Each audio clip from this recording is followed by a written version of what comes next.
దయచేసి గమనించండి, ఇది వరకు మనం మత్తయి సువార్త 10 అధ్యాయాలు నేర్చుకోవటం జరిగింది. ఈ సమయమున 11వ అధ్యాయము ప్రారంభం నుంచి ఉన్నటువంటి వాక్య భాగాలను మనం జాగ్రత్తగా నేర్చుకునే ప్రయత్నం చేద్దాం. ఇందులో ప్రాముఖ్యంగా మనకు 3 అంశాలు, 3 విభాగాలు కనబడతాయి. ఈ 3 విభాగాలు ఏమై ఉన్నాయనేది ఆలోచన చేస్తే, మొట్టమొదటిది యేసు ప్రభువు చేసినటువంటి సేవ మీద, ఆయన జరిగించినటువంటి కార్యాల మీద ప్రతిస్పందనగా వచ్చినటువంటి స్పందనలు, వాటి సమాహారం మనకు కనబడుతుంది ఇక్కడ. అంటే ఎస్పెషల్లీ ప్రభు చేసిన కార్యాల పట్ల ప్రతిస్పందనలు తరచుగా ప్రతికూలంగా ఉన్నాయి. ప్రతికూలంగా అంటే అనుకూలంగా లేవు. అభ్యంతరకరంగా, క్రీస్తును అంగీకరించలేని విధంగా, అనుమానపడే విధంగా ఉన్నటువంటి ప్రతిస్పందనలు కనబడతాయి. అలాగే రెండవ విషయంలో మనం ఆలోచన చేస్తే, పశ్చాత్తాపము పొందనటువంటి కొన్ని పట్టణాలను యేసుక్రీస్తు ప్రభుల వారు బహిరంగంగా ఖండించినటువంటి విధానం కనబడుతుంది. మొట్టమొదటిది ప్రభు చేసిన కార్యాల పట్ల ప్రజల యొక్క వ్యతిరేక స్పందనలు కనబడతాయి. రెండవది మనం జాగ్రత్తగా ఆలోచన చేయగలిగితే, యేసు ప్రభువుని సువార్తకు లోబడినటువంటి అనేకమైన పట్టణాలు ఉన్నాయి. అవి మారు మనస్సు పొందని పరిస్థితిని బట్టి బహిరంగంగానే యేసు ప్రభు వాటి యొక్క చర్యలను నిరసించినట్లు, వ్యతిరేకించినట్లు, గద్దించినట్లు, దిద్దినట్లు మనకు కనబడుతుంది. ఇది రెండవ అంశం. ఇక మూడో అంశాన్ని మనం ఆలోచన చేస్తే, క్రీస్తు దగ్గరికి రావడానికి ఎవరెవరు అర్హులు, లేదా ఎవరికి ఆహ్వానం ఉంది క్రీస్తు దగ్గరికి అనేటటువంటి విషయం, ఈ 3 విషయాలు స్థూలంగా 11వ అధ్యాయంలో కనబడతాయి. సో ఇందులో మొట్టమొదటి విషయం ఏంటంటే, ఈ 11వ అధ్యాయంలో సాక్షాత్తు స్త్రీలు కనిన వారిలో గొప్పవాడైనటువంటి బాప్తిస్మమిచ్చు యోహాను గారి యొక్క ప్రతికూల ప్రతిస్పందన యేసు ప్రభు పట్ల మనకు కనబడుతుంది. అనుకూల ప్రతిస్పందన కాదు, ప్రతికూల ప్రతిస్పందన మనకు కనబడుతుంది. ఏమిటి ఆ ప్రతికూల ప్రతిస్పందన? ఏమని అడుగుతూ వచ్చాడు? ఎందుకు అలా అడుగుతూ వచ్చాడు? ఏ స్పందన యేసు ప్రభుల పట్ల యోహాను గారు, బాప్తిస్మిచ్చు యోహాను గారు కలిగి ఉన్నారనేది మనం జాగ్రత్తగా ఆలోచన చేయగలిగితే, 11వ అధ్యాయము తొలి 3 వచనాలను ఈ సమయమున మనం ధ్యానం చేయబోతూ ఉంటాం. మత్తయి సువార్త 11వ అధ్యాయము తొలి 3 వచనాల్లో నేను చదువుతాను. యేసు తన 12 మంది శిష్యులకు ఆజ్ఞాపించుట చాలించిన తరువాత వారి పట్టణములలో బోధించుటకును ప్రకటించుటకును అక్కడ నుండి వెళ్ళిపోయెను. మనకు ఒక చక్కని ముగింపు, 10వ అధ్యాయానికి చక్కని ముగింపు 11వ అధ్యాయంలో కనబడుతుంది. 11వ అధ్యాయం ప్రారంభంలో ఏముంది అని అంటే, యేసు ప్రభుల వారు శిష్యులకు ఆజ్ఞాపించాడు. అది చాలించడం జరిగింది 10వ అధ్యాయంలో. ఎప్పుడైతే మిమ్మల్ని చేర్చుకున్నవాడు నన్ను చేర్చుకుంటాడు, నన్ను చేర్చుకున్నవాడు నన్ను పంపిన వాడిని చేర్చుకుంటాడు అని చెప్పినటువంటి మాటలతో ఆ యేసు ప్రభు తన శిష్యులకు, 12 మంది శిష్యులకు ఇచ్చిన ఆజ్ఞలు క్లోజ్ అయిపోయాయి. అక్కడ తాత్కాలికంగా బ్రేక్ అయ్యాయి అనే విషయం మనకు అక్కడ కనబడుతుంది.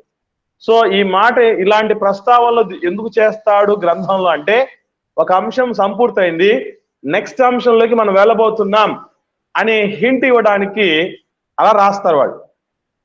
సో నెక్స్ట్ ఏం జరిగింది యేసు ప్రభుల వారు అని అంటే, 12 మంది శిష్యులనేమో ఒక పనికి పంపించేశాడు, ఈయన మరొక పనికి వెళుతున్నాడు. మొత్తానికి శిష్యులతో ఉండి పరిచర్య పని చేశాడు ప్రభు. శిష్యుల్ని మరొక పనికి పంపించి ఈయన కూడా పనిలో ఉన్నాడు అనే విషయం మనం అర్థం చేసుకోవాలి. ఇకపోతే ఇక్కడ వారి పట్టణములలో బోధించుటకు ప్రకటించుటకు వెళ్ళాడు అని రాయబడింది. అంటే బోధన ప్రకటన రెండు ఒకటి కాదా? ఒకటే అయితే రెండు ప్రస్తావించడు దేవుడు. ఇప్పుడు పరిశుద్ధాత్మలోను అగ్నిలోను పరిశుద్ధాత్మలోను బాప్తిస్మం ఇస్తాడు అంటే పరిశుద్ధాత్మలో పొందే బాప్తిస్మం ఒకటి ఉంది, అగ్నిలో పొందే బాప్తిస్మం ఒకటి ఉంది అని అర్థం. అట్లాగే ఇక్కడ కూడా మనం చూడగలిగితే బోధించుటకు తర్వాత ప్రకటించుటకు అనే మాట ఉంది.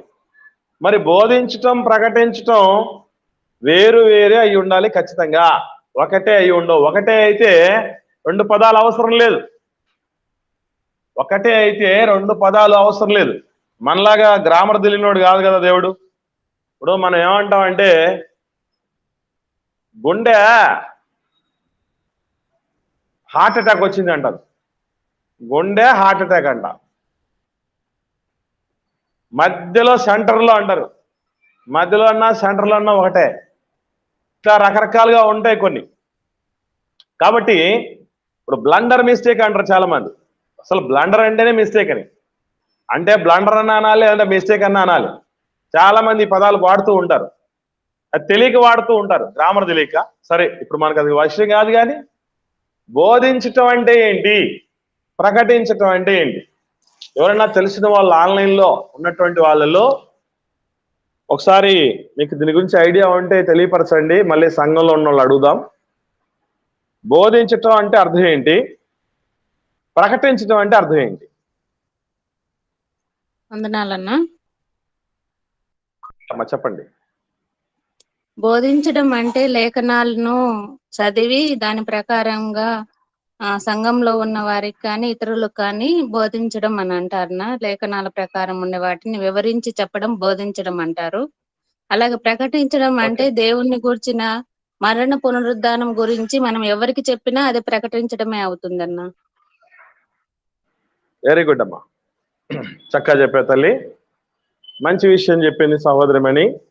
సో ఇక్కడ ప్రకటించటం అని అంటే కేవలము ఒక మాటలో చెప్పాలంటే అది సువార్త ప్రకటన అని అర్థం.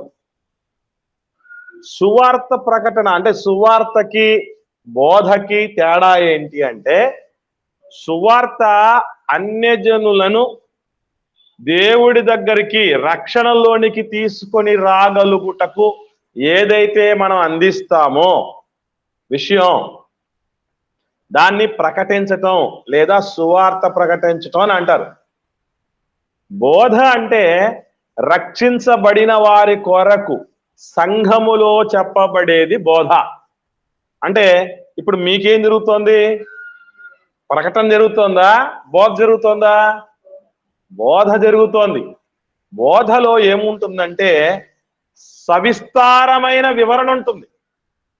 ఒక్కొక్క విషయం మనము ఊసగుచ్చినట్టు నేర్చుకుంటున్నాం, పిన్ టు పిన్ నేర్చుకుంటున్నాం. మత్తయి సువార్తలో కావచ్చు, ఇది వరకటి కాలంలో మనం ఆది కాండంలో కావచ్చు, ప్రతిదీ కూడా ప్రతి విషయాన్ని మనం పట్టి చూసి నేర్చుకుంటూ వస్తూ ఉంటున్నాం. సో ఇది ఈ రెండింటికి మధ్య ఉన్నటువంటి ప్రధానమైనటువంటి తేడా. ప్రకటన అంటే సువార్త ప్రకటించటం, ఇందులో రెండు చాలా ప్రాముఖ్యమైనవి. చాలా మంది సువార్త ప్రకటనను బాగా కాన్సన్ట్రేట్ చేస్తారు, అంటే ఆత్మలను రక్షించే పనిలో ఉంటారు. కానీ రక్షించబడినటువంటి వారిని దేవుడిలో మేపటం, కాయటం చాలా ప్రాముఖ్యమైనది. అంటే ఇది ఎంతవరకు అంటే ఒక బిడ్డను కనటం మాత్రమే కాదు, కన్న బిడ్డను ఏం చేయాలి? పెంచి పోషించాలి. పెంచి పోషించటం అనేది కనడం ముఖ్యమే, కనకపోతే పోషించలేం, పోషించలేకపోతే కన్నా ప్రయోజనం లేదు. కాబట్టి ఇటు బోధ మీద సంఘం దృష్టి సారించాలి, అటు ప్రకటన మీద లేదా సువార్త ప్రకటన మీద దృష్టి సారించాలి. ఇవి రెండు కూడా రెండు కళ్ళ లాంటివి సంఘానికి. ఇవి రెండు ఏ సంఘం అయితే దృష్టి సారిస్తుందో ఆ సంఘం అభివృద్ధి బాటన పడేటువంటి అవకాశం ఉంటుంది. అంటే ఆత్మలు దేవుడిలోనికి రావాలి అంటే మనం సంఘము ద్వారా, దేవుడి సత్యవాక్కుల ద్వారా ఆత్మలను కనగలగాలి, కన్నటువంటి వాళ్ళని పెంచి పోషించగలగాలి. ఆ రెండు పనులు యేసు ప్రభుల వారు ఎప్పుడు చేస్తూ వచ్చి రావడం అనేది జరిగింది. అపోస్తలు కూడా అలాగే చేశారు. ఒకవైపు సువార్త ప్రకటన చేస్తూ ఆత్మలను రక్షించుతూ వచ్చారు, మరోవైపు రక్షించబడిన వారికి వారిని పెంచి పోషించాలని ఏం చేయడం జరిగింది?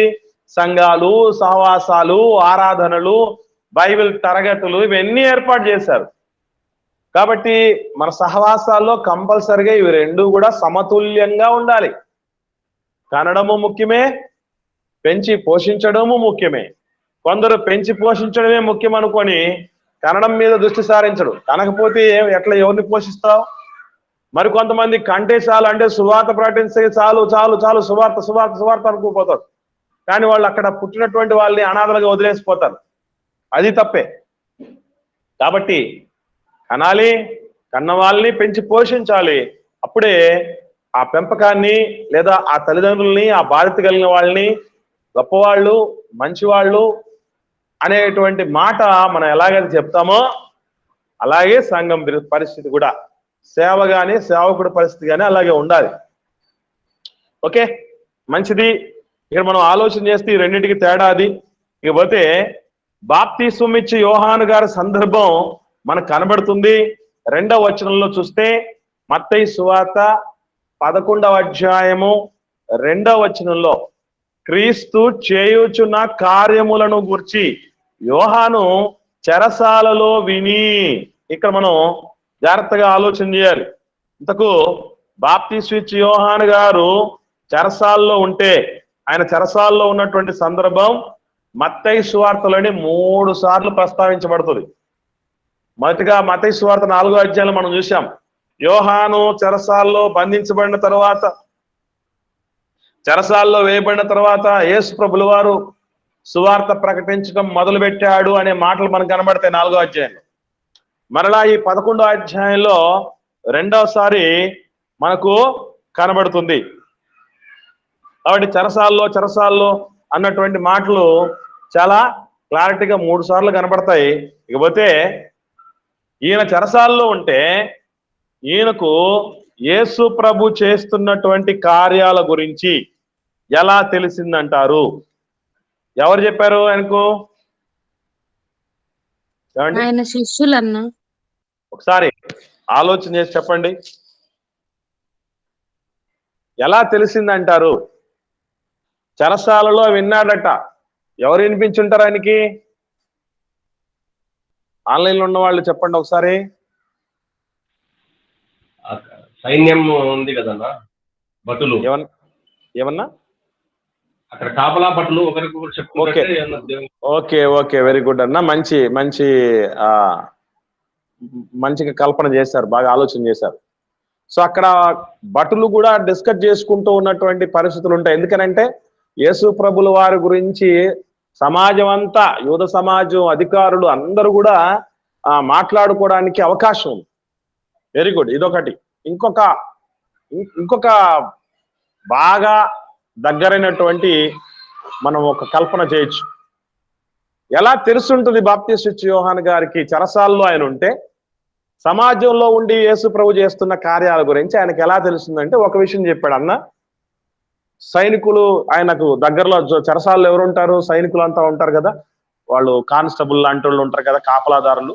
వాళ్ళు మాట్లాడుకుంటూ ఉంటే ఓహో అని వినడానికి ఒక అవకాశం ఉంది. నెక్స్ట్ ఏ అవకాశం ఉండడానికి అవకాశం ఉంది? ఏమన్నా ఆయన కొద్దిగా మహిమ నుంచే పుట్టినాడు కనుక ఏమన్నా ఆయన ఏమన్నా దేవదూతలు కానీ లేకపోతే ఏదన్నా దాని నుంచి రైట్, వెరీ గుడ్ అమ్మా. సో ఆయన ప్రత్యేకమైనటువంటి జన్మ కలిగిన వాడు కాబట్టి ఆయనకు దేవదూతలు లేకపోతే సహోదరమని చెప్పినట్టు పరిశుద్ధాత్మతో నిండుకున్నటువంటి వాడు గనక ఆ రకమైనటువంటి విషయం తెలిసి ఉండొచ్చు అనేటువంటి విషయం మంచిది. ఆ విధంగానైతే ఒకవేళ అదే నిజమైతే ఈయనకి అనుమానం కూడా రాకూడదు కదా, రాబోవాడు నీవేనా లేకంటే వేరొకటి కోసం నేను కనిపెట్టవలనా అని దేవదూతను పరిశుద్ధాత్ముడు చెప్పిన తర్వాత మనకి ఆయన డౌట్ రాకూడదు కదా. కాబట్టి ఇది మనం ఊహించుకోకూడదు. ఓకే, భటులు మాట్లాడుకుంటూ ఉంటే వినుంటారు అనేది మనకు అవకాశం ఉంది. మరొక అవకాశం ఇంకెవరైనా ఆలోచన చేయగలరా?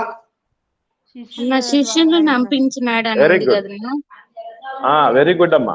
శిష్యులను అంపించాడు. ఎప్పుడు?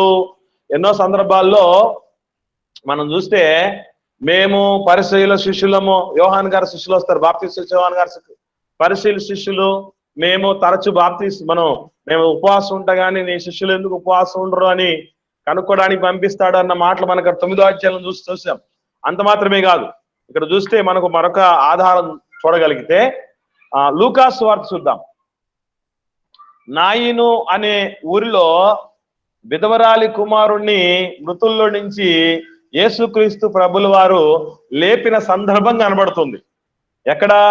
లూకాసు వార్త 7వ అధ్యాయము 12వ వచనం నుండి చూస్తే అదంతా నాయిను అనే ఊరిలో ఒక విధవరాలు ఉంటుంది. ఆ విధవరాలకు ఒకడే కొడుకు ఉంటాడు. ఆ కొడుకు చనిపోయినప్పుడు వాళ్ళు పాడె మోసుకొని పోతున్నప్పుడు యేసుక్రీస్తు ప్రభుల వారు అక్కడికి వచ్చి పాడె ముట్టగానే ఆ అబ్బాయి లేవటం అనేది, మాట్లాడడం అనేది జరుగుతోంది. మరి అప్పుడు జరిగినటువంటి సందర్భం చూడగలిగితే 16వ వచనం చూద్దాం. 16వ వచనం చూద్దాం, నేను చదువుతాను, జాగ్రత్తగా ఫాలో అవ్వండి.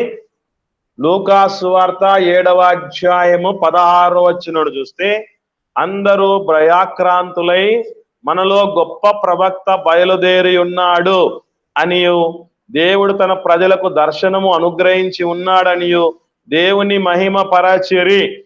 ఆయన గూర్చిన ఈ సమాచారము యూదయనంతటను చుట్టుపట్ల ప్రదేశమన్నంతటను వ్యాపించెను. యోహాను శిష్యులు ఈ సంగతులన్నీ అతనికి తెలియజేసిరి. చూడండి, ఈ మాటలు చెప్పిన తర్వాతనే మనకు డౌట్. కింద వచనం చూడండి, అంతట యోహాను తన శిష్యుల్లో 2 పిలిచి, రాబోవాడు నీవేనా, మేము మరి ఒక్కని కొరకు కనిపెట్టవలనా అని అడుగుటకు వారిని ప్రభువునొద్దకు పంపెను. కాబట్టి ఈ సమాచారాలన్నీ కూడా బాప్తిస్మ యోహాను గారు సాధారణమైనటువంటి ఖైదీ కాదు, ప్రత్యేకమైనటువంటి ఖైదీ. ఈరోజు మనకు ఒక మాజీ ముఖ్యమంత్రి లాంటి వాళ్ళు, ముఖ్యమంత్రి పదవులు ఉన్నటువంటి వాళ్ళు, ప్రధానమంత్రి పదవుల్లో ఉన్నటువంటి వాళ్ళు, పెద్ద పెద్ద హోదాల్లో రాజకీయ నాయకులుగా ఒక స్థానంలో ఉన్నటువంటి వ్యక్తులు, ఐఏఎస్ ఆఫీసర్లు ఎవరినైనా జైల్లో పెట్టాలంటే వాళ్ళు మిగతా వాళ్ళలాగా, మిగతా ఖైదీల్లాగా ట్రీట్ చేయరు. మనకు తెలుసు, మన మాజీ ముఖ్యమంత్రి గారిని అరెస్ట్ చేసినప్పుడు నాకు ఈ గదిలో ఏసీ పెట్టాలి అని ఆయన డిమాండ్ చేయడం, మిగతా ఖైదీలు డిమాండ్ చేస్తే ఎవరైనా పట్టించుకుంటారా? నాకు టీవీ పెట్టాలని, నాకు సెల్ ఫోన్ ఇవ్వాలని, మా వాళ్ళు ఇంట్లో నుంచి భోజనం తెప్పించాలని, మా వాళ్ళతో మాట్లాడుకోవడానికి నాకు అవకాశం కల్పించాలని రకరకాల ఫెసిలిటీస్ ఉంటాయి. అసలు ఈయన ఎలా అంటాడు బాప్తిస్మ యోహాను గారు అంటే, క్లారిటీగా రాజుకు తెలుసు ఏమని, నీతిమంతుడు, పరిశుద్ధుడు, గొప్పవాడు, దేవుని ప్రవక్త, దైవ ప్రతినిధి అన్న క్లారిఫికేషను సాక్షాత్తు దేశాన్ని ఏలుతున్న రాజుకే తెలుసు. కాబట్టి ఆయనకు కొన్ని ఎగ్జామ్షన్స్ ఉండాలి. ఏమిటా ఎగ్జామ్స్ అంటే బాప్తిస్మ యోహాను గారి శిష్యులు యోహాను గారి దగ్గరికి రావటం, జరుగుతున్నటువంటి విషయాలన్నింటినీ, సమాహారాన్ని, ఏం జరుగుతోంది, పరిస్థితి, సేవ ఎలాంటి పరిస్థితి ఎలా ఉంది, యేసు ప్రభు గురించి అన్ని కూడా చెప్పటము. తర్వాత యోహాను గారు ఏమైనా విషయాలు చెప్తే అది ఎంక్వైరీ చేసుకొని రావటం, ఇది జరుగుతూ ఉండాలి. సో యోహాను విని అంటే ఎవరి ద్వారా విన్నాడు? శిష్యుల ద్వారా విన్నాడు. విన్న తర్వాతనే ఈయనకు ఒక డౌట్ వచ్చింది. చిత్రమైనటువంటి విషయం ఏంటంటే, వాస్తవంగా బాప్తిస్మ యోహాను గారికి యేసు ప్రభు విషయమై ఇటువంటి సందేహం అస్సలు కలగకూడదు. ఎందుకు కలగకూడదు అని అంటే, నాకు తెలిసి భూమి మీద ఉన్న మనుషుల్లో ఆనాటి కాలానికి, యేసు ప్రభు జీవిస్తున్న కాలంలో యేసు ప్రభు గురించి మనుషుల్లో ఎక్కువగా ఎవరు తెలుసుకోవడానికి అవకాశం ఉంది తెలుసా? ఎక్కువగా, శిష్యుల కంటే ఎక్కువగా తెలిసే అవకాశం ఎవరికి ఉందంటే బాప్తిస్మ యోహాను గారికి ఉంది. ఎందుకు అలా చెప్పగలం అని అంటే, ఇంతకు ముందటి కాలంలో యేసు ప్రభువుల వారిని ఉద్దేశించి బాప్తిస్మిచ్చి యోహాను గారి యొక్క స్పందనలు చూస్తే, ఆయన చెప్పిన మాటలు చూస్తే ఆయనకి ఎంత ఎరుకో మనకు అర్థమవుతుంది. మరి ముఖ్యంగా మనం ఆలోచన చేస్తే వీరిరువురు కూడా సమీప బంధువులు కదా. జకరియా ఎలిజబెతులు సమీప బంధువులు మరియమ్మకు అని మనకు లూకాసు వార్త మొదటి అధ్యాయంలో చాలా స్పష్టంగా కనబడుతుంది కదా. ఒకసారి మనం ఆ సందర్భం చూద్దాం, మనకు బాగా అర్థం అవుద్ది. అంటే బాప్తిస్మిచ్చి యోహాను గారు అలాగే యేసుక్రీస్తు ప్రభుల వారు వీళ్ళు బంధువులు అనేటటువంటి విషయం మనకు ఇక్కడ అర్థమవుతుంది క్లారిటీగా. ఒకసారి చూద్దాం మొదటి అధ్యాయం లూకాసు వార్త మొదటి అధ్యాయంలో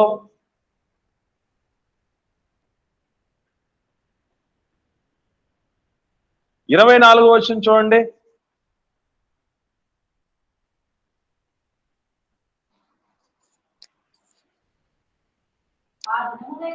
అక్కడ ఆ దినములైన పిమ్మట అక్కడ జరుగుతున్నటువంటి పరిస్థితులు, శుభవచనం గురించి మాట్లాడుతూ ఇవన్నీ చెప్పుకుంటూ వస్తాడు. దేవదూత మరియమ్మ తల్లితో వచ్చి మాట్లాడటం ఇవన్నీ జరుగుతూ వస్తున్నప్పుడు 36వ వచనం చూడండి.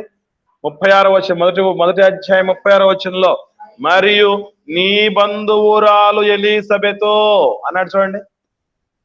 నీ బంధువురాలు ఎలిజబెతు.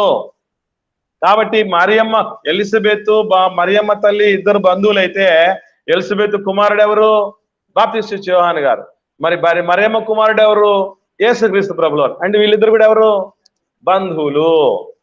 అసలు మన గురించి ఎవరికి బాగా తెలుసు అండి? మన బంధువులు బాగా తెలుసు కదా. మన గురించి బాగా తెలిసింది మన బంధువులు. అట్లా వాస్తవంగా నాట్ ఓన్లీ బంధుత్వం ఒకటే కాదు, అసలు వీళ్ళిద్దరి మధ్య ఎంతటి ర్యాపో, ఎంత మంచి వాతావరణం ఉంది, ఎంత బాగా తెలుసు ఒకరి గురించి ఒకరికి అనే విషయాన్ని మనం జాగ్రత్తగా పరిశీలన చేస్తే, ఒకసారి మొదటి అధ్యాయంలో లూకాసు వార్తలను చూద్దాం. జకరియా ఇంట్లో ప్రవేశించింది మరియమ్మ తల్లి 40వ వచనం చూస్తే, లూకాసు వార్త మొదటి అధ్యాయం 40వ వచనం చూస్తే, జకరియా ఇంటిలో ప్రవేశించింది మరియమ్మ తల్లి, ఎలిజబెతుకు వందనం చెప్పింది. ఎలిజబెతు మరియ యొక్క వందన వచనం వినగానే ఆమె గర్భములో శిశువు గంతులు వేసెను. ఏమని గంతులు వేయటం జరిగింది చూడండి 43వ వచనం, 43 నుంచి. నా ప్రభు తల్లి నా యొద్దకు వచ్చుట నాకేలా ప్రాప్తించును, ఇదిగో నీ శుభవచనం చెవిన బడగానే నా గర్భములోని శిశువు ఆనందముతో గంతులు వేసెను. నా ప్రభు తల్లి అని అర్థమైపోయింది ఎవరికి? నా కొడుకు అర్థమైపోయింది, లోపల ఉన్న బిడ్డకు అర్థమైపోయింది. ఆనందంతో గంతులు వేయడం జరిగింది మావాడు అని జకరియా అమ్మ చెప్తుంది, ఆమె ఎలిజబెత్ అమ్మ చెప్తుంది. గమనించగలిగితే అప్పటి నుంచే నా ప్రభు అన్నటువంటి విషయం యేసు ప్రభుల వారి గురించి బాప్తిస్మిచ్చి యోహాను గారికి తెలుసు. అంత మాత్రమే కాదు, ఎన్నో సందర్భాలలో ఏమని చెప్పడం జరిగింది బాప్తిస్మిచ్చి యోహాను గారు యేసుక్రీస్తు ప్రభుల వారి గురించి అని ఆలోచన చేస్తే, యోహాను సువార్త మొదటి అధ్యాయము 36వ వచనం చూడండి. 36వ వచనం యేసు ప్రభుని గురించి మాట్లాడుతూ, అతడు అంటే బాప్తిస్మిచ్చి యోహాను గారు నడుచుచున్న యేసు వైపు చూచి, ఇదిగో దేవుని గొర్రె పిల్ల అని చెప్పాను. యేసు ప్రభుల వారు ఉద్దేశించి ఇదిగో దేవుని గొర్రె పిల్ల అని చెప్పడం జరిగింది. లోక పాపములు మోసుకొని పోవు దేవుని గొర్రె పిల్ల అని కూడా చెప్పడం జరిగింది. అంత మాత్రమే కాకుండా మరింత స్పష్టంగా మనం ఆలోచన చేస్తే, పావురం అనేది యేసుక్రీస్తు ప్రభుల బాప్తిసం తీసుకున్న తర్వాత పావురాన్ని దింపుతాడు కదా యేసు ప్రభుల వారి మీదకి. అది ఎవరి కోసం అనుకుంటున్నారు? ఎవరి కోసం అనుకుంటున్నారా జరిగించింది? చాలా మందికి ఒక డౌట్, మనం బాప్తిసం తీసుకున్నప్పుడు పావురం కాదు కూడా కాకి కూడా దిగదే అని. యేసు ప్రభు బాప్తిసం తీసుకున్నప్పుడు పావురం దిగింది, మనం బాప్తిసం తీసుకున్న ఒక పెట్టో లేకపోతే కాకిో దిగాలన్నా దిగాలి కదా. ఎందుకు అలాగా అంటే దానికి ఒక పర్పస్ ఉంది. ఒక ఉద్దేశం నెరవేరాల్సి ఉంది. ఏమిటా ఉద్దేశం అనంటే, ఒక్కసారి మనం చూడగలిగితే మొదటి అధ్యాయం యోహాను సువార్తలో, యోహాను సువార్త మొదటి అధ్యాయంలో నేను ఆయనని ఎరగనైతిని గాని అనే మాట ఉంది చూడండి. 31 నుంచి చూద్దాం. నేను ఆయనను ఎరుగనైతిని గాని ఆయన ఇశ్రాయేలునకు ప్రత్యక్షమగుటకు నేను నీళ్లలో బాప్తిస్మం ఇచ్చుచు వచ్చితిని అని చెప్పెను. మరియు యోహాను సాక్ష్యం ఇచ్చుచు ఆత్మ పావురం వలె ఆకాశము నుండి దిగి వచ్చుట చూచి తిని ఆత్మ ఆయన మీద నిలిచెను. నేను ఆయనను ఎరగనైతిని గాని నీళ్లలో బాప్తిస్మం ఇచ్చుటకు నన్ను పంపినవాడు అంటే దేవుడు చెప్తున్నాడు. ఏమని బాప్తిస్మం యోహాను గారికి అంటే, నీవెవని మీద ఆత్మ దిగి వచ్చి నిలుచుట చూతువో ఆయనే పరిశుద్ధాత్మలో బాప్తిస్మం ఇచ్చువాడని నాతో చెప్పెను. ఈయనే దేవుని కుమారుడని నేను తెలుసుకొని సాక్ష్యం ఇచ్చి తిని. చూడండి, నేను తెలుసుకొని సాక్ష్యం ఇచ్చాను, ఊరికే ఇవ్వలా, ఏదో రాయేవలా, గుడ్డోడు గుట్లో రాయేసినట్టు చేయలేదు నేను, చీకట్లో బాణం ఇవ్వలేదు నేను. దేవుని గొర్రె పిల్ల, దేవుని కుమారుడు, లోక పాపలు మోసుకొని పోయేవాడు. ఇవన్నీ ఎందుకు చెప్పాల్సి వచ్చింది అని అంటే, ఒక క్లారిఫికేషన్ వచ్చేసింది.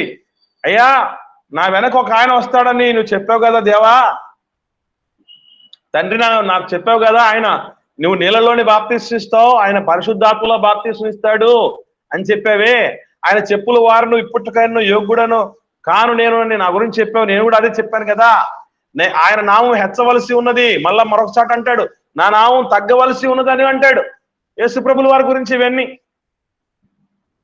నేను నీ చేత బాప్తిస్మం పొందవలసిన వాడే ఉండగా నువ్వు నా చేత బాప్తిస్మం పొందుతున్నావా అని అంటాడు యేసుప్రభుని ఉద్దేశించి. ఇన్ని మాట్లాడిన వ్యక్తి, ఇన్ని తెలిసిన వ్యక్తి, ఇంత క్లారిఫికేషన్ ఉన్న వ్యక్తికి సైతం యేసుప్రభు అంటే అనుమానం వచ్చితే ఈరోజు మనలాంటి వాళ్ళకి రావా? ఒక మతోన్మాదికి రావా? అందుకే ఈరోజు యేసు ప్రభు వారి మీద ఎన్నో అనుమానాలు ఉన్నాయి. అసలు ఆయన గురించి చెప్పబడిన వాటిలో మనం ఎన్నోసార్లు చూసాం. వివాదాస్పద గురుతు అని చెప్పబడింది. వివాదాస్పదమైనటువంటి విషయాలు ఇప్పటికీ ఆయన మీద ఎన్నో రకాలైనటువంటి వివాదాస్పదమైన విషయాలు లేవనెత్తుతూనే ఉంది ప్రపంచం. ఆయన యేసు ప్రభు యూదుడు కాదు, తమిళ బ్రాహ్మణుడు అని ఒక రీసెర్చ్ వ్యాసం రాయటం జరిగింది. డావిన్సీ కోడ్లో యేసు ప్రభుకి మగ్దలేనే మరియకు పెళ్ళయింది, ఆయనకు కూతురు కూడా ఒకటి ఉంది, ఆమె పేరు శారా అని పేరు కూడా పెట్టేశారు.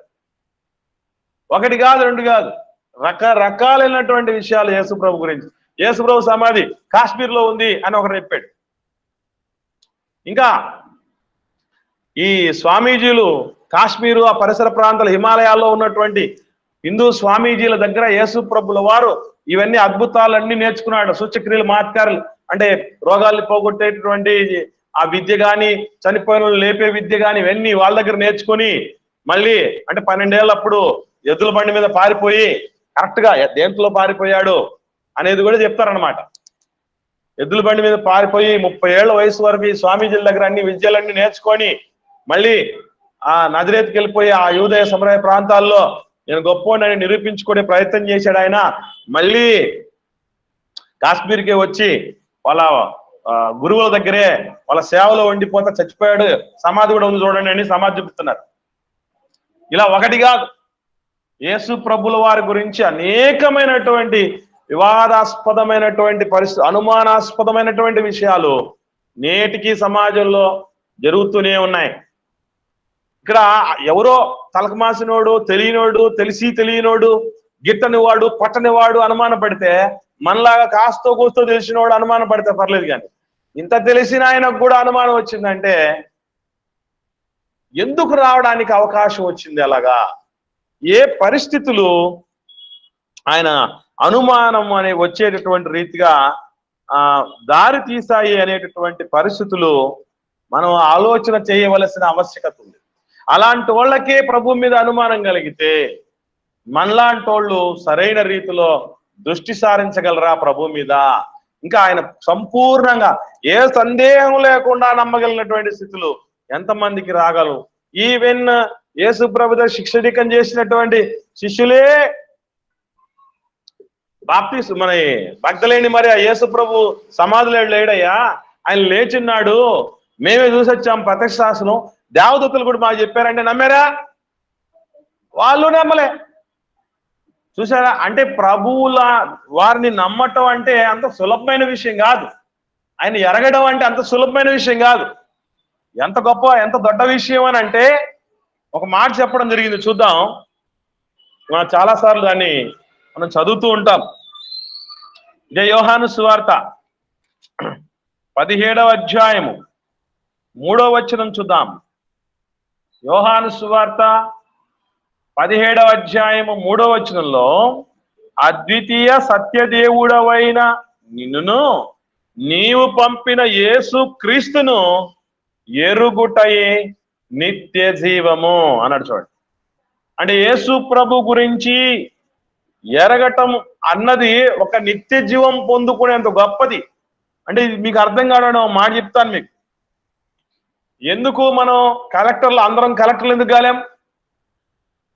అందరము ఎస్పీలము, ఐపీఎస్ ఆఫీసర్లు ఎందుకు కాలేం? ఎందుకు అనంటే ఏం చెప్తాను జవాబు అనంటే, అమ్మో అవి చాలా పెద్ద పెద్ద పరీక్షలు, చాలా ఎక్కువ తెలుసుకో ఉండాలి, చాలా ఎక్కువ నేర్చుకొని ఉండాలి. మన గ్రూప్ 2 ఎగ్జామ్స్ రాస్తారు కొందరు పిల్లలు, వాళ్ళు అంటున్నారు ఏమన్నా తెలుసా, క్వశ్చన్ పేపరు చాలా టఫ్ గా వచ్చిందని. అంటే ఒక గ్రూప్ 2 రాసేవాడికి క్వశ్చన్ పేపర్ టఫ్ అంటే దీనికంటే మించింది గ్రూప్ 1. ఆ గ్రూప్ 1 లో సెలెక్ట్ అయినటువంటి వాళ్ళు ప్రిలిమ్స్, మెయిన్స్ అన్ని కూడా దాటుకొని వెళ్ళినటువంటి వాళ్ళు ఐఏఎస్, ఐపీఎస్ ఆఫీసర్లు అవుతారు.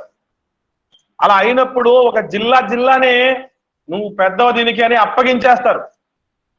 అంటే ఒక గొప్ప స్థానము పొందుకోవటం అన్నది చాలా కష్టంతో కూడుకున్నది. అయితే ఇక్కడ చిత్రమైన విషయం ఏంటంటే, ఐఏఎస్లు, ఐపీఎస్లు అయినంత మాత్రం చేత నిత్య జీవం పొందుకోలేరు. దానికంటే కోటి రెట్లు గొప్ప స్థానం కదా నిత్య జీవం అంటే. అంత గొప్ప దాన్ని పొందుకోవాలంటే ఏ కష్టం లేకుండానే, ఏ ఇబ్బంది లేకుండానే, ఏ ప్రతికూలత లేకుండానే, ఏ సందేహాలు లేకుండానే, ఏ సవాలుకరమైన పరిస్థితి లేకుండానే వచ్చేస్తాయా? ఎంతో రిస్క్ తో కూడినటువంటి విషయాలు ప్రియులారా ఇవన్నీ. కాబట్టి మనం గమనించాల్సినటువంటి ఆవశ్యకత ఎంతైనా ఉంది. ఈ విషయంలో బాప్తిస్మిచ్చు యోహాను గారే రాబోవాడు నీవేనా అంటే, రాబోవాడు అంటే ఎవరు అనుకున్నారు?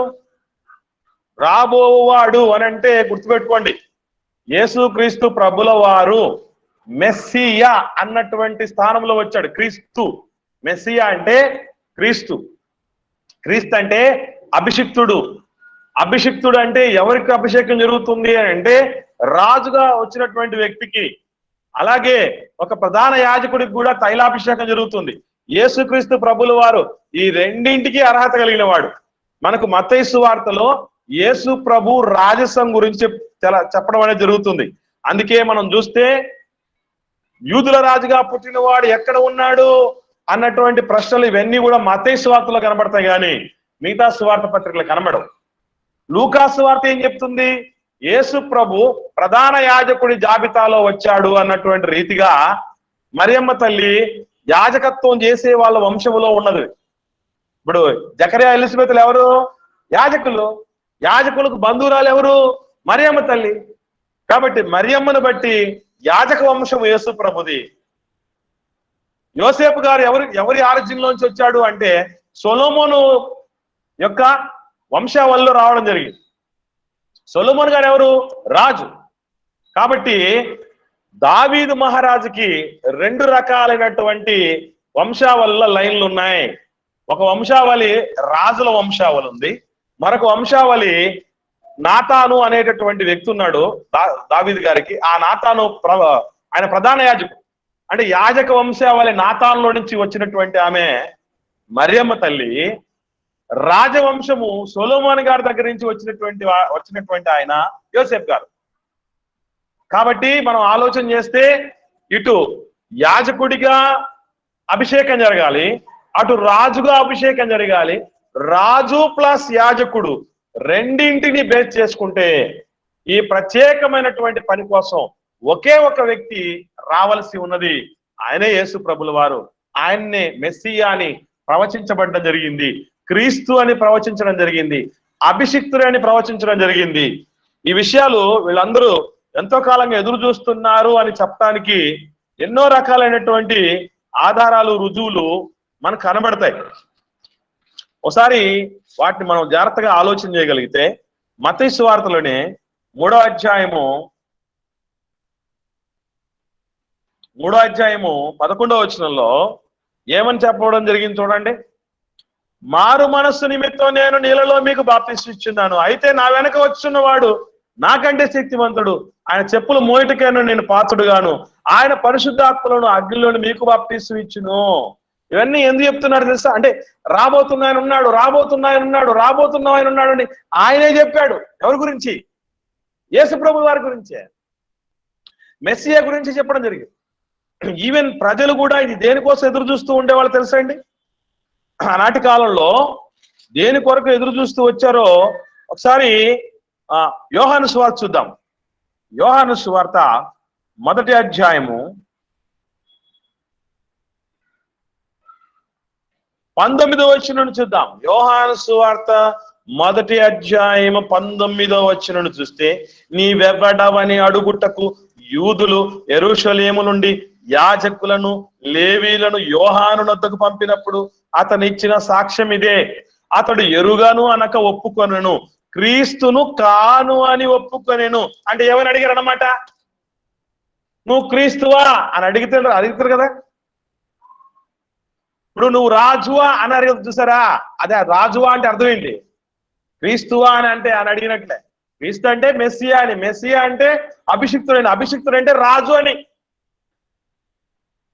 కాబట్టి నువ్వు నేను క్రీస్తును కాడు అని ఒప్పుకున్నాడంటే ఏమని అడిగినట్లు? క్రీస్తువా అని అడిగినట్లు. అంటే యూదులందరూ ఎవరి కోసం ఎదురు చూస్తున్నట్టు అన్నమాట? మెస్సియా కోసం ఎదురు చూస్తున్నాడు. దానియేలు గ్రంథంలో ఉంది మెస్సియా కొరకైన ప్రవచనం 9వ అధ్యాయంలో. అభిషిక్తుడు నిర్మూలన చేయబడతాడు అన్నటువంటి ఆ మాటలు 9వ అధ్యాయంలో మనకు కనబడతాయి దానియేలు గ్రంథంలో. కాబట్టి ఎన్నో రీతులుగా యేసు ప్రభు ఆగమనానికి సంబంధించినటువంటి ప్రవచనాలు ఉన్నాయి. అందుకే ఇంకా మరొక క్లారిటీగా 24వ వచనం చూడండి ఏమంటున్నాడు. 24వ వచనం ఇదే యోహాను సువార్త 1వ అధ్యాయం 24వ వచనంలో, పంపబడిన వారు పరిసయ్యులకు చెందిన వారు నీవు క్రీస్తువైనను ఏలియావైనను ఆ ప్రవక్తవైనను కాని ఎడలా ఎందుకు బాప్తిస్మం ఇచ్చున్నావు అని ఆయన అడుగగా అన్నాడు. చూడండి, అంటే ముగ్గురి కోసం ఎదురు చూస్తున్నట్టు మనకు అర్థం అవుతుంది. వాస్తవంగా చెప్పాలంటే అక్కడ వాస్తవంగా ఇద్దరే వాళ్ళు. మళ్ళీ చెప్తున్నాను, 3 పేర్లు ప్రస్తావించడం జరిగింది. ఏమన్నారు? క్రీస్తు, తర్వాత ఏలియా, తర్వాత ఆ ప్రవక్త. వాస్తవంగా ఈ 3 పేర్లేమో 3 ఉన్నాయి కానీ వ్యక్తులు మాత్రం ఇద్దరే. ఎవరు ఆ ఇద్దరు? ఏలియా అంటే ఎవరు? బాప్తిస్మం ఇచ్చే యోహాను గారు. ఏలియా యొక్క ఆత్మతో శక్తితో వస్తాడని మలాకి గ్రంథంలో ఆయన గురించినటువంటి ప్రవచనం ఉంది. కాబట్టి ఏలియా యొక్క ఆత్మ శక్తి కలిగిన వాడే ఉంటాడని లూకా సువార్త 1వ అధ్యాయంలో కూడా పునరుద్ఘాటన చేయడం జరుగుతుంది జకర్యాతో దేవదూత.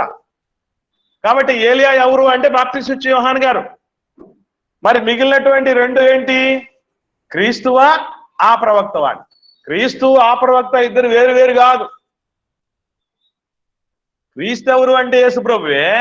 ఆ ప్రవక్త అంటే మోషే గారి కాలంలో చెప్పడం జరుగుతుంది. ఏమని? ద్వితీయోపదేశకాండం 18వ అధ్యాయంలో ఉంటది దీనికి సంబంధించి ప్రవచనం. ఆ ప్రవక్త సంబంధించి, మీ సహోదరుల నుంచి మీ కొరకు దేవుడు నా వంటి ప్రవక్తను దేవుడు పుట్టిస్తాడు అని. నా వంటి ప్రవక్త అంటే మోషే వంటి ప్రవక్త. ఆ మోషే వంటి ప్రవక్తను ఆ ప్రవక్త అని చెప్పడం జరిగింది. ఎందుకు ఆ ప్రవక్త అనడం జరుగుతుందంటే ఆ కాలంలో, ముందటి కాలంలో మోషే గారి కాలంలో చెప్పబడ్డాడు కాబట్టి ఆ ప్రవక్త అని చెప్పడం జరిగింది. కాబట్టి ఆ ప్రవక్త, మెస్సియా రెండు యేసు ప్రభువే.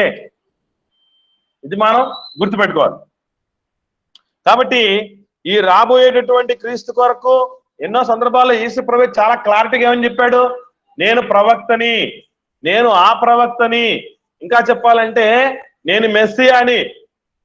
సమరయ స్త్రీతో యోహాను సువార్త 4వ అధ్యాయంలో మాట్లాడేటప్పుడు ఏమనంటాడు, మేము మెస్సియా వచ్చినప్పుడు మాకు అన్ని చెప్పేస్తాడయ్యా అని అన్నప్పుడు యేసుప్రభు ఏమన్నాడమ్మా, నేను మెస్సియాను నేనే అంటాడు. 25వ వచనం చూడండి, యోహాను సువార్త 4వ అధ్యాయము 25వ వచనం నుండి చూస్తే ఆ స్త్రీ ఆయనతో క్రీస్తు అనబడిన మెస్సియా అంటే ఆమెకి క్లారిటీ ఉంది. ఎవరయ్యా మెస్సియా అంటే ఎవరు? క్రీస్తు అనబడిన ఆయన ఏ మెస్సియా అని. సో క్రీస్తు అనబడిన మెస్సియా వస్తాడు, వస్తే ఏం చేస్తాడట, మాకు సమస్తాన్ని తెలియజేస్తాడు. సమస్తాన్ని తెలియజేసేవాడు రాబోవాడు నేనా కాదా అని చెప్పలేడా? అది బాప్తిస్మ యోహాను గారికి ఉన్న సందేహం ఏంటంటే, అంతా చెప్పేవాడు తాను ఎవరో చెప్పుకోలేకుండా ఉంటాడా, నాకేదో కన్ఫ్యూజన్ గా ఉంది, ఏది పోల్చుకోలేకపోతున్నా అనే పరిస్థితికి ఆయన రావడం జరిగింది. ఇది ఎందుకు జరగడానికి అవకాశం ఉందనేది మనం నెక్స్ట్ డే రీసెర్చ్ లో తెలుసుకునే ప్రయత్నం చేద్దాం. ఇక్కడ మనం చూడగలిగితే యేసుప్రభు అన్న మాట చూడండి, ఏమన్నాడు? యేసుప్రభు చెప్తున్న 26వ వచనంలో, నీతో మాట్లాడుచున్న నేనే ఆయనను. ఆయన అంటే ఎవరు? నేనే మెస్సీని, నేనే ఆ ప్రవక్తని, నేనే క్రీస్తుని అని చెప్పుకున్నాడు కదా. కాబట్టి క్లారిటీగా యేసుక్రీస్తు ప్రభులు వారు ఎన్నో సందర్భాల్లో ఇకపోతే రాబోవాడు నీవేనా అని అడిగిన తర్వాత యేసు ప్రభు ఇచ్చిన క్లారిఫికేషన్ ఉంటది, చాలా అద్భుతమైనటువంటి జవాబు ఉంటది. ఆ జవాబు అలాగే ఎందుకు చెప్పాల్సి వచ్చింది యేసు ప్రభు, దీనికి రాబోయేటటువంటి ఆ మెస్సియాకి లేదా క్రీస్తుకి ఈ యేసు ప్రభు చెప్పిన సమాధానాలకి సంబంధం ఏంటి? ఈ విషయాలన్నీ కూడా మనం రేపటి దినపు పరిశోధనలో నేర్చుకునే ప్రయత్నం చేద్దాం. సో ఇంతవరకు మనం విన్నటువంటి విషయాలు ఒకటే, యేసు ప్రభు శిష్యులకు ఆజ్ఞాపించుట, చాలించటం అనేది జరిగింది. నెక్స్ట్ విషయాలకు వెళ్ళడం జరిగింది. యేసు ప్రభుల వారు బోధించటానికి అలాగే ప్రకటించటానికి వెళ్ళాడంటే, ప్రకటించడం అంటే ఏంటి, బోధించడం అంటే ఏంటి అని తెలుసుకున్నాం. ఆ తదుపరి చెరసాలలో ఉండిపోయాడు బాప్తిస్మ యోహాను గారు అన్నటువంటి విషయం తెలుసుకున్నాం. ఉన్నటువంటి ఆయనకు సమాచారం ఎలా చేరవేయబడింది అంటే ఆయన శిష్యుల ద్వారా చేరవేయబడిందని తెలుసుకున్నాం. ఆ చేరవేయబడినటువంటి ఆయన రాబోవాడు నీవేనా అని అడగడం వెనకున్న అర్థం ఏంటి, అసలు రాబోవాడు అంటే ఏంటి అన్నటువంటి క్లారిఫికేషన్ తీసుకున్నాం.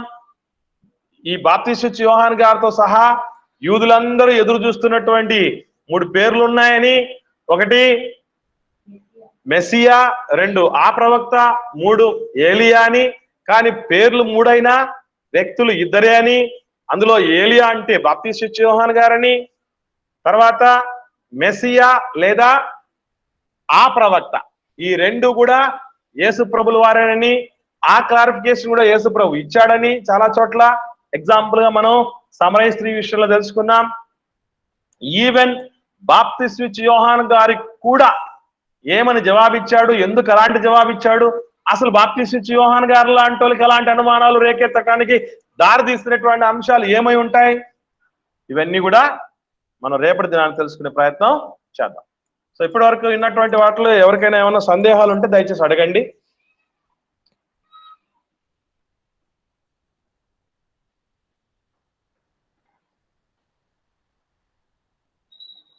ఎవరికైనా